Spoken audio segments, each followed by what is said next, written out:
belakang agar kita bisa tahu pasiennya, bisa megang pasiennya di setiap ekstremitas. Ya, jadi kalau pasiennya kurus mungkin tidak masalah, tapi kalau pasiennya gede, yang nanganin kurus ntar ngamuk, kembali nanti yang diikat kita yang diikat sama pasiennya. Jadi tolong disesuaikan. Terus untuk megang pasien, kalau bisa ambil di persendian dulu. Ya, misalnya di kaki yang kita pegang ini lututnya. Kenapa lututnya? Kalau dia gerak kan agak susah. Setelah lutut pegang, kalau misalnya sendiri kita, ya udah badan kita yang pakai nindih dia. Kalau dia suruh gerak kan pasti susah. Tapi kalau sendiri kayak gini, pasien bangun dipukul kita. Makanya harus ada tim lagi kan. Makanya harus ada tim lagi, nggak bisa kita kerja sendiri kalau merestrain orang. Ya, kecuali pasien yang di rumah sakit umum itu udah penurunan kesadaran mungkin masih bisa. Karena dia akan pasti tidak akan melawan, apalagi ada keluarga pasien. Biasanya kalau pasien-pasien yang delirium itu kadang dia kuat tenaganya, tapi karena dia tidak bisa mengontrol dirinya, jadi nggak bakalan kita dipukul. Kalau pasien jiwa kan memang arahnya ke amuk, biasanya ke restrain, ya pasti akan mencederai entah diri sendiri atau orang lain. Terus kenapa lututnya? Untuk menghindari cedera pasien. Nanti misalnya kalau kita pegang ini misalnya, dia masih bisa gerak ini, takutnya ini patah, ya kita nanti yang disalahkan. Ya, begitu pula kalau di tangan, tetap kita pegang pergelangan, ini pegang tangannya sama di pundak. Untuk biar menghindari dia bisa bergerak, ya tindih pakai badan saja. Ya. Jadi gitu ya. Tapi ingat, sebelum ke pasien, kita prinsip di kegawat daruratan kan tetap harus kita lakukan. Sebelum menyelamatkan orang lain, kita selamatkan siapa dulu? Diri sendiri.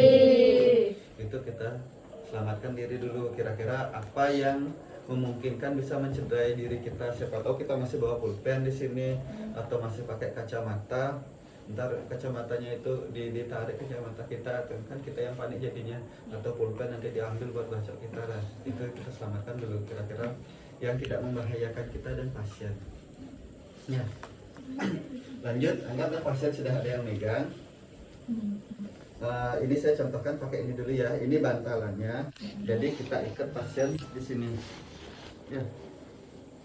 Ikatnya tidak ada aturan yang baku, ikat harus seperti apa, intinya kencang saja. Kencangnya, tapi jangan sampai pasien sampai terikat peredaran darahnya tidak tersumbat, ya, biar tidak menimbulkan nanti nekrosis di ujung ekstremitasnya, ya. Jadi kita ikat. Kalau yang ini tidak perlu kita tandain pakai jari, maksudnya tidak perlu kita jedain pakai jari. Kenapa? Karena ini sudah ada bantalannya, dia otomatis pasti akan sekencangnya kita ngikat pun biasanya tidak akan benar-benar pasien merasa keikat karena ada bantalan di sini. Terus ngikatnya kemana ya?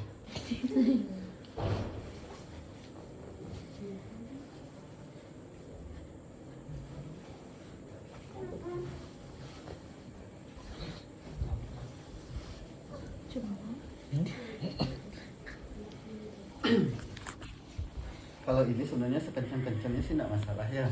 Terus kalau sudah terikat, posisikan pasien sesuai dengan posisi anatomisnya. Posisi anatomis biasanya kan memang tidurnya terlentang seperti ini. Jadi jangan kita ngikat pasiennya mungkin tangannya di atas, kita ikat seperti ini nanti. Kasihan dan pegal tangannya terus seperti ini ya. Ikat aja sesuai dengan posisi anatomis, kecuali mungkin di sini tidak ada tempat ngikatnya ya, mau tidak mau dia, tapi kan tetap harus kita lihat juga pasiennya kondisikan. Jadi ini setelah terikat, kita ikat ke tempat tidur sampai pasien tidak bisa bergerak. Jadi di sini kita ikat seperti ya. Boleh ikatnya nanti, yang penting intinya di sini ada tempat ngikat aja. Ya.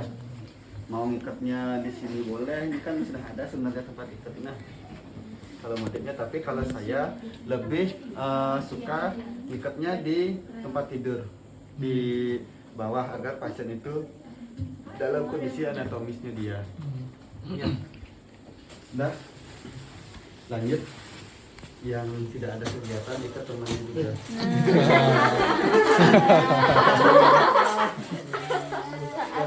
Cara megangnya, coba belajar megangnya, pegangin dia. Kamu lawan ya. Ini pegang bukan apa Pak? Nih,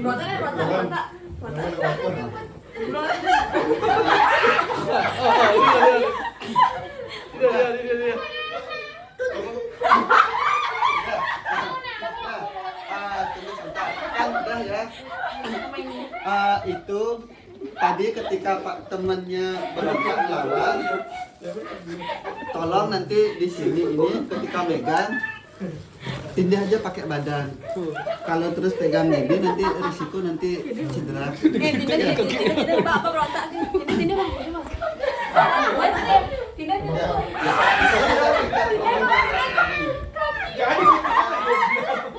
Bisa nggak? Tolong.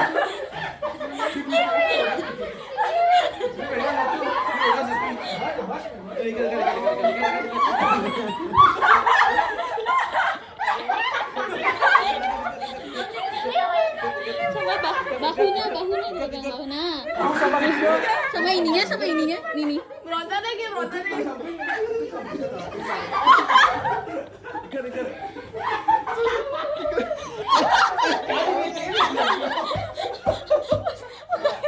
Yang di kaki memang itu talinya pendek, nggak bisa bakalan terikat itu. Ya, anggaplah itu simulasi ya. Sudah. Kalian udah siap mukanya Putra tadi. Sudah. Jadi sebenarnya kenyataannya kalau kita pasien yang gangguan jiwa, memang pasti tenaganya seperti ini dia. Kira-kira gampang nggak ikat restrainnya? Bisa. Nggak bisa kan ya? Biasa. Makanya biasanya kalau di rumah sakit jiwa, ketika akan ada tindakan restrain, biasanya pasti akan dipanggil dari security, biasanya akan membantu. Kita tidak bakalan bisa sendiri mengerjakan. Walaupun udah cowok-cowok 4 orang atau 3 orang, tetap saja pasti akan kesusahan. Nah, itu kenapa biasanya ada injeksi, kalau nggak salah ada injeksinya, entah diazepam dikasih atau haloperidol. Iya. Ya, biasanya itu dikasih untuk menurunkan maniaknya pasien, jadi biasanya menurunkan agresivitasnya. Ya. Jadi itu ya, intinya seperti itu. Susahnya memang lumayan susah. Itu kan cuma simulasi ya, nanti pas hujan nanti temannya jangan digituin. Kasihan yang hujan nggak bisa ngikat, nanti yang ngamuk yang pasiennya. Ya intinya seperti itu. Ini kondisi kalau realnya memang kenyataannya seperti itu. Jadi biasanya kalau di rumah sakit jiwa itu pasti security yang ini yang akan ngambil. Dan untuk tali ini sebenarnya menurut saya terlalu pendek. Iya. Karena tidak akan bisa kita kalau ikat pun pasti dia akan terlentang gini terus, dan di kaki itu nggak nyampe ke sana. Nih, dah. Coba gerak. Ya. Terus ini kan pakai alat seperti ini. Kalau misalnya pakai kasa yang dipotong, anggap dah ini kasa yang dipotong ya. Saya lipat. Kalau kasa yang dipotong, ini satu tali, nggak isi rumbeh ini ya. Ceritanya gitu dulu, karena nggak ada contoh. Ini kita bagi dua dulu di pasien, terus ini kita masukkan ke sini. Simpel jangkar. Dengan begitu pasiennya kan tidak terlalu renggangannya bisa kita atur. Ya. Dengan atur, dan baru kita boleh di sini masukkan jari untuk jaraknya biar pasien tidak terlalu terikat banget. Jadi kita tarik sini, kan jari kita masih di sini. Jadi ketika kita lepas dia nggak kencang-kencang banget gitu. Tapi pastikan ini tidak terlepas. Ya. tetap harus ada jari yang bisa kita masukkan agar peredaran darah pasien pun tetap lancar. Sudah ini boleh kita untuk memastikan lagi, boleh kita ikat lagi sekali, kencengin, baru kita ikat di tempat tidur. Ya, Ya. itu sama semua masalah ikatnya. Bagi saya sih tidak menjadi soal, asalkan kenceng aja. Memang tidak ada aturan gimana cara ngikatnya, tidak ada aturannya. Kasih puncak. Ya itu kalau pakai kasa atau kain yang satu lembar aja. Diukur. Udah. Itu untuk restrain yang di tempat tidur.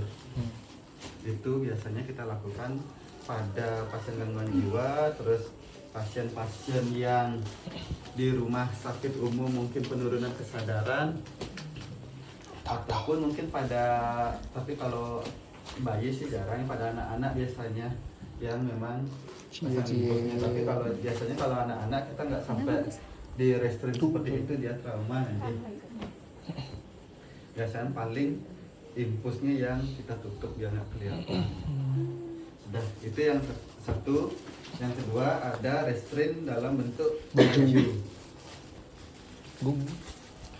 Ya, ini dalam bentuk baju. Terikat ya. Untuk tangannya dia nggak isi lubang di tangannya, tapi tali isinya. Gung, sungguh. Mau potong apa cepet? Ya. Potong cepet. Ini ya, Bu. Ini kancingnya harus di belakang ya. Ya. Kalau di depan Bisa pasiennya dibuka. ngamuk, kita ditonjok nanti. Dia paling enggak kena ludah tuh pasti dah. Pakai helm. Full face filmnya. Ya. Terus ini tangannya disilangin boleh. Diikat di belakang. Enggak, ikatnya ke belakang. Jadi mumi. Jadi ikatnya tetap di belakang ya.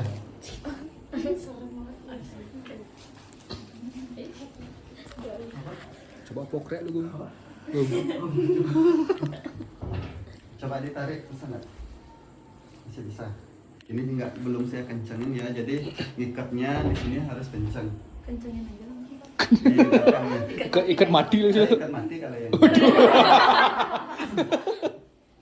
Bisa, nariknya. Maksimal gitu.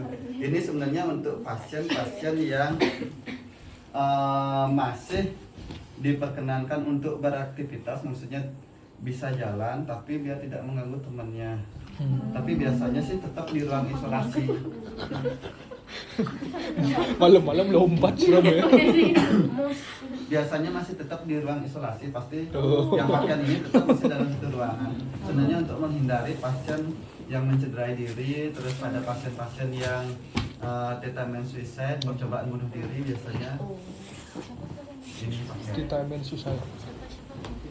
Kau. Pala lu. Ya, itu ya kalau restrain sebenarnya sih tidak banyak yang